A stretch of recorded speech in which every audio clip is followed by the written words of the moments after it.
Halo, selamat datang kembali di YouTube saya, Laijo. Kali ini saya akan berbagi beberapa hal mengenai cara memulai transaksi di Crudibel ini. Dengan begitu nanti kawan-kawan bisa mulai transaksinya di Crudibel ini dengan tujuan kawan-kawan bisa menjangkau customer kawan-kawan lebih dekat dan juga waktu pengirimannya lebih cepat gitu ya.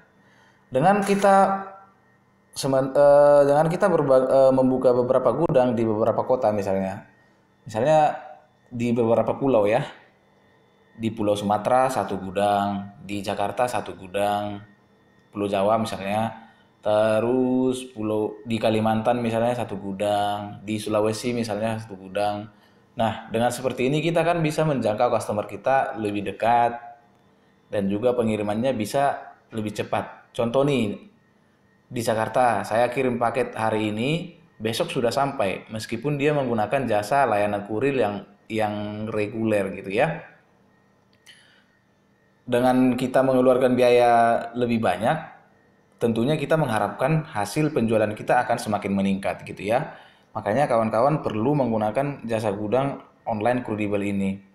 Sekarang Crudibel ini sangat bagus ya, karena memang kita buka gudang di beberapa pulau atau kota tanpa kita harus menyewa gedung gitu ya. Hanya membayar 3,5% maksimal 10.000 setiap transaksi kita di Crudibel ini. Itu menurut saya sangat worth it banget gitu ya. Nah, yang pertama kita perhatikan sebelum menggunakan Crudibel ini adalah kita harus ada saldo dompet, di mana nanti saldo dompet ini akan dipotong untuk ongkir, untuk biaya packing gitu, dipotong sama Crudibelnya. Nah, di sini saya sudah ada saldonya. Kalau kawan-kawan nanti belum ada saldonya, di sini ada tombol merah di home, menu home dia. Di sini ada tombol merah top up, bisa diklik top up. Nah, di sini kita bisa pilih nominal berapa yang kita bisa top up. Misalnya kita pilih 20.000. Nah, nominal terkecil itu 20.000, bisa top up sekarang. Pilih banknya, top up sekarang. Nanti setelah top up kalian bisa konfirmasi dengan bukti transfernya gitu. Nah, setelah ada saldonya, kita harus ada produknya gitu ya kawan-kawan. Kita harus ada produknya dan di sini eh, kita bisa input produknya gitu. Di sini kan saya sudah ada produk nih. Nanti kawan-kawan yang belum ada produk bisa input di sini tambah SKU gitu. Tambah SKU maksudnya itu tambah produk. Di sini produk saya sudah banyak, jadi saya nggak perlu tambah lagi. Nanti kawan-kawan yang mau tambah, tinggal tambah di sini. Tadi dari menu akun ke e-commerce, master SKU ini. Nah, di sini kawan-kawan bisa tambah, misalnya tambah SKU, nanti buat nama produknya, misalnya Kolis Sakura gitu ya. Ya, Kolis Sakura, sorry. Ya, Kolis Kolis gitu ya. Kolis Sakura gitu. Nah, harga jualnya berapa? Misalnya 400.000 gitu. 400.000. Nanti di sini fotonya bisa ditambah, diizinkan saja. Sorry, dari galeri. Nah, foto-fotonya dari sini. Bisa diambil foto-fotonya dari galeri kawan-kawan dan nanti setelah itu tambah SKU. Oke? Di sini karena saya nggak perlu nambah SKU, jadi saya akan langsung coba input transaksi. Nah, kawan-kawan untuk input transaksi, kawan-kawan tampil di home dulu. Ini saya sudah ada dompetnya, sudah ada produknya. Di sini saya akan input transaksi. Contoh, misalnya di sini ada menu transaksi yang di tengah ini. Nah, ini adalah transaksi saya yang sedang berjalan ya. Di sini ada statusnya yang masih pending mana, yang udah picking mana, dan packing mana, yang sudah terkirim yang mana. Di sini yang sudah terkirim lumayan banyak ya. Oke. Sekarang saya mau buat transaksi baru. Di sini ada tanda tambah. Itu artinya kita harus bisa menambah transaksi gitu ya. Kita di menu transaksi, di sini ada tanda tambah. Nah, kebetulan gudangnya sedang tutup, nggak apa-apa, kita input aja, kita tekan iya. Nah, di sini kawan-kawan bisa buat orderan baru manual kalau memang customernya beli manual di by WA atau by DM atau by Messenger, atau import dari marketplace. Ini setelah kita kaitkan Shopee kita atau Tokopedia, bisa diimport dari marketplace transaksinya langsung gitu ya. Kita coba buat transaksi manual.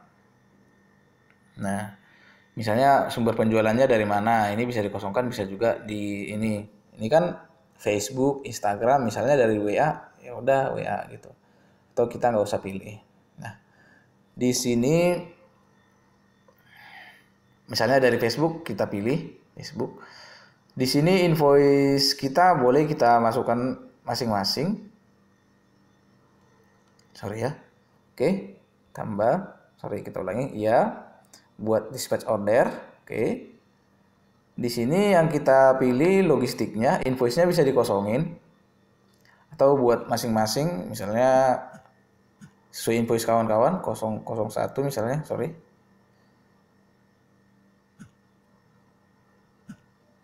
Atau 112 ya, oke. Nah, pilih logistiknya. Di sini misalnya saya pilih antar aja gitu ya. Kode bookingnya dikosongkan saja kalau memang transaksi manual. Kalau kita transaksi manual kan nggak ada itu tuh kode bookingnya. Tapi kalau misalnya di Clodeo itu kita masukkan resinya, atau misalnya di Shopee ada resi JP-nya gitu ya. Nah, sekarang kita mau input alamat customernya gitu ya. Ini udah pas. Itu opsional aja kode bookingnya. Kalau untuk transaksi manual, sekarang kita buat nama penerimanya misalnya Teti. Oke. Nomor handphonenya misalnya 0852 77998812 gitu ya. Misalnya kita mau kirim dia ke provinsi Kalimantan Utara gitu ya. Kalimantan Utara. Pilih Bontang misalnya. Terus kecamatannya misalnya Bontang Barat. Pilih kelurahan Kanaan. Oke. Udah pas. Nah, pada terakhir ini, di akhir ini, setelah sudah pas alamatnya, kita bisa tambahkan produk yang akan kita kirim atau orderan kawan itu. Di sini kita bisa tanda checklist saja dari daftar produk kita. Misalnya Kolus gitu ya. Facial. Nah, ini yang atas ini kan selesai. Oke. Nah, kalau memang dia order 2 boleh ditambah lagi, atau tapi kalau satu aja dikosongkan saja. Nah, di sini yang perlu kita pilih lagi itu adalah packagingnya, tambah packaging. Nah, ini tadi biaya yang di dompet keperluannya ke sini. Misalnya di sini Rp 170 per meter, nanti akan dipotong dari dompet kita gitu ya. Di sini misalnya saya pilih lakban fragile. Sini juga ada bubble wrap. Terus ada plastik, kalau mau pilih plastik. Saya mau cari yang lainnya. Misalnya saya menggunakan amplop ini. Nah, Rp400 per lembar. Nanti totalannya ini akan dipotong otomatis dari dompet kita. Jadi dompet kita nggak bisa kosong untuk input transaksi. Kalau kosong nanti otomatis nggak bisa input transaksi gitu ya. Selesai. Nanti setelah semua ini tinggal buat transaksi gitu. Oke? Sebelumnya saya sudah contohkan di video sebelumnya ada cara kirim stok ke gudang. Setelah kita request penggunaan gudangnya, disetujui oleh pihak gudang, kita kirim stoknya, baru kita top up isinya. Terus selanjutnya kita buat upload produk kita tadi di sini di Master SKU. Nah, setelah itu bisa kita buat transaksi. Oke? Gitu dia kawan-kawan. Jadi saya sangat terbantu dengan Crudibel ini karena memang tantangan sekarang ini kalau customer kita ongkirnya mahal, misalnya kita di Medan nih, mau kirim ke Kalimantan, itu customer kita sudah berpikir berapa kali itu untuk membelinya karena ongkirnya bisa sampai 50-an ribu gitu. Nah, jadi alternatif yang paling gampang untuk kawan-kawan sekarang ini adalah membuka beberapa gudang dengan aplikasi gudang online ini. Karena memang ini hampir tidak ada biaya. Biaya yang dikenakan hanya 3,5% dari jumlah transaksi kita. Dan itu maksimalnya hanya 10.000. Misalnya nih, harganya 100.000 misalnya. Nah, 3,5% itu berapa dari 100.000 gitu dia, hampir 10.000. Nah, maksimalnya itu 10.000 gitu. Oke, saya harap Crudibel ini dapat membantu bisnis kawan-kawan yang mau grow up gitu ya, atau yang mau mengembangkan di beberapa daerah. Semoga bisnisnya lancar semua dan COD-nya juga bisa melalui transaksi ini, tapi menggunakan Shopee atau Clodeo atau yang lainnya gitu. Oke, sampai jumpa di tutorial berikutnya. Terima kasih setelah menonton video ini. Silakan di subscribe, di like, dan di komen ya. Oke, terima kasih.